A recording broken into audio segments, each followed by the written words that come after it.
The aim of this video is to show how a last is made. I hope that by step-by-step instructions will help some craftspeople to learn how to make a pair of last.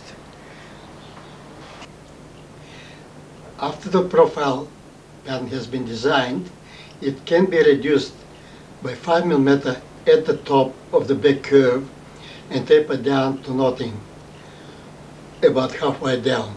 If that hasn't been done, that reduction can be made after the profile pattern has been cut out. This is what it is supposed to look like before you mark it onto the craft board.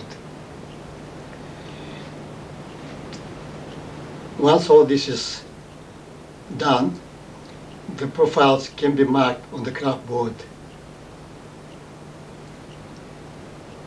The craft board is approximately 18 to 25 mm thick. The profiles can be marked also on solid timber, but not thicker than 25 mm for easy cutting with a jigsaw.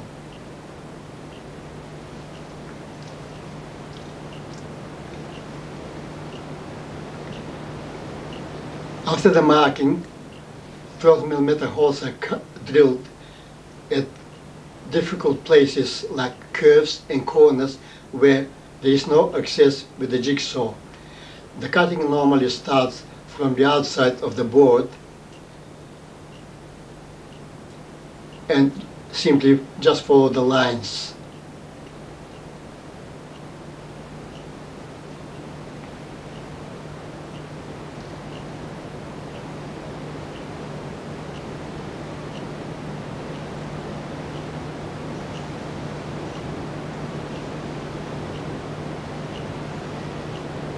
The places that are difficult to cut from outside are cut by using those 12 mm holes that have been drilled already. This makes the job a lot easier.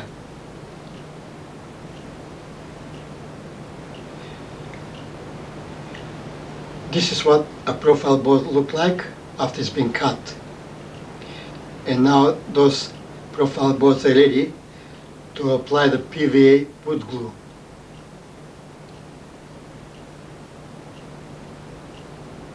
The glue is applied only to one side of the boards. One board is left without any glue on.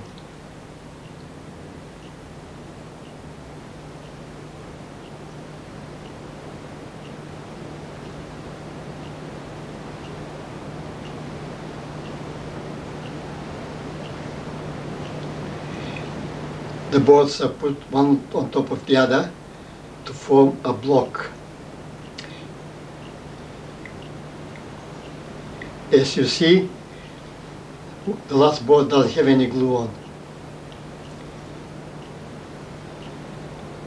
Put the boards together, form the block, make sure it's reasonably even, and now the block is ready to be clamped with either G-clamp or adjustable clamps.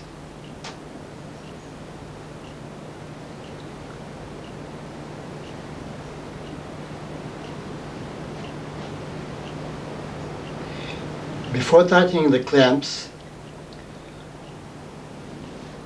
use a square against the back curve and the sides of the block so you can get the block nice and square, which makes it a lot easier to sand after.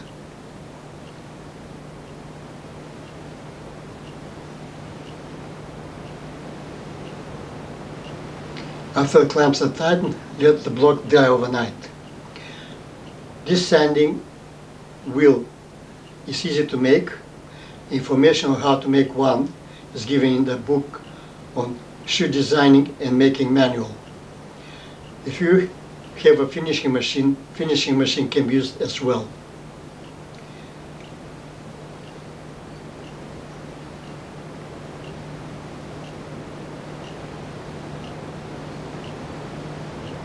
If you don't have either finishing machine or sanding wheel, then a carpenter's rasp will do the job. When you do sanding, make sure that you wear a protective mask so you don't have to breathe the dust. First you sand the bottom of the block, then the back curve, and then start with the top. All this has to be made nice and smooth.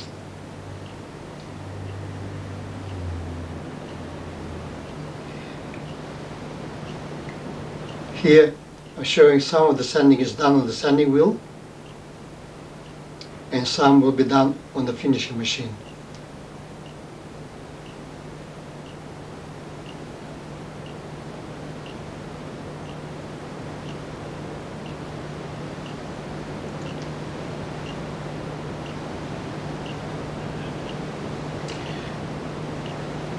This is how the finishing machine is used as well.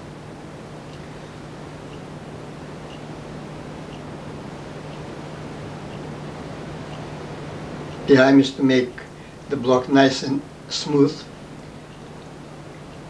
so it's easy to mark it. Once the sanding is completed and the install patterns are cut, one pattern is cut without any allowances and the other pattern is cut with the allowances that are shown in the book.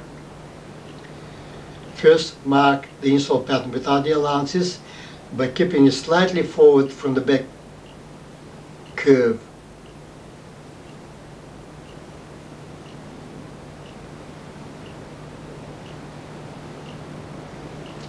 Mark the center line onto the block and just start marking around the pattern itself.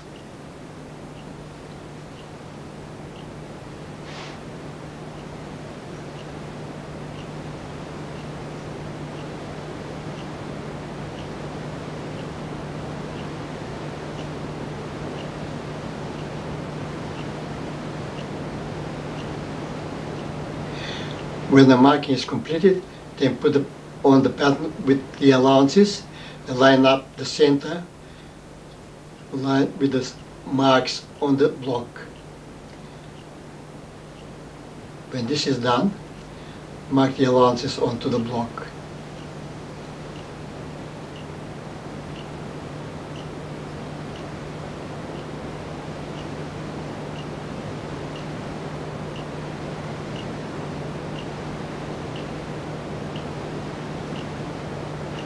This is what the marked install pattern looks like.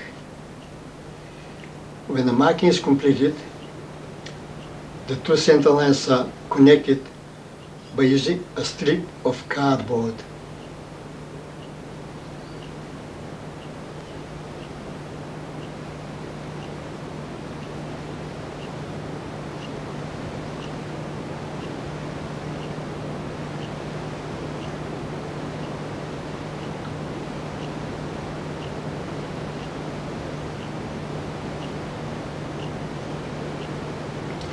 Then measure from the one side the distance to the marks and transfer them along the top of the block.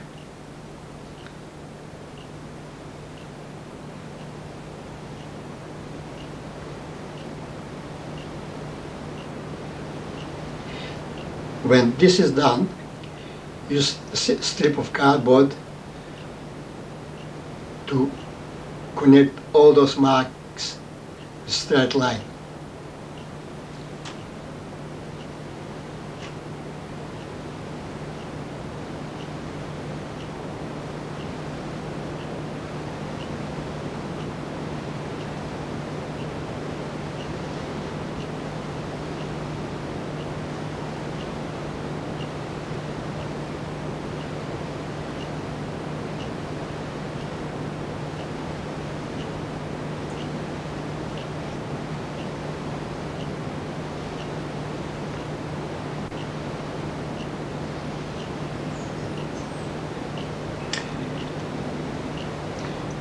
Because not many people have hammer and bandsaw, hammer and chisel will be used to remove the excess wood. To make it easier for using hammer and chisel, clamp a block of wood on one edge of the table to prevent the block from sliding forward.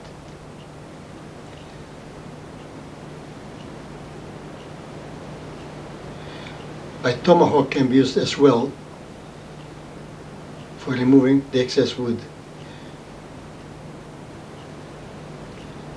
Make sure you leave 3 mm wood from the marks, which later on will be done on the sanding wheel for better accuracy.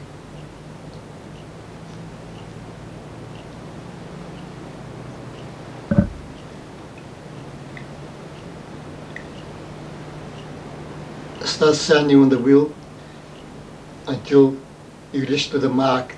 Do not remove the markings themselves, otherwise you might take too much wood off.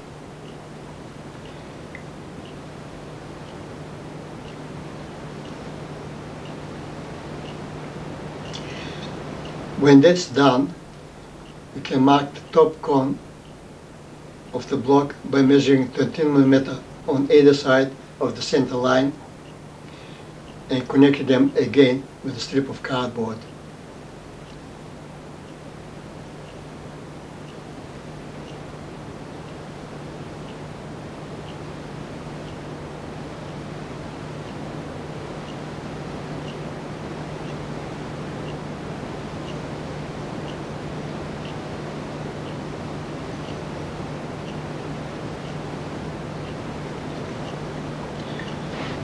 To mark point C, line up the center line of the block with the edge of the table. Put a mark. Point C is approximately 10 to 15 mm forward of that mark. All this information, of course, is given in the book of Shoe Designing and Making Manual. Connect point C to the top cone with a curved line.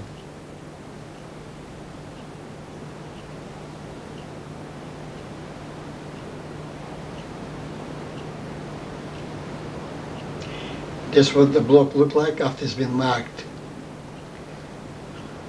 Now is the time to, at this point you can mark also the high line, inside and outside.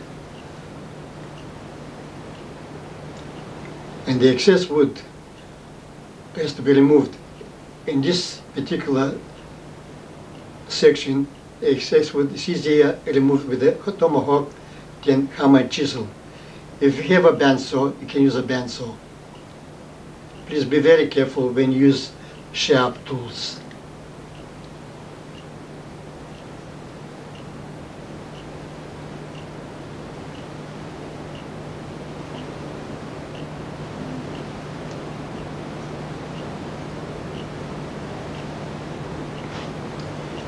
The rest of the excess wood is removed on the sanding wheel or on the finishing machine. At the moment, still leave the marks on.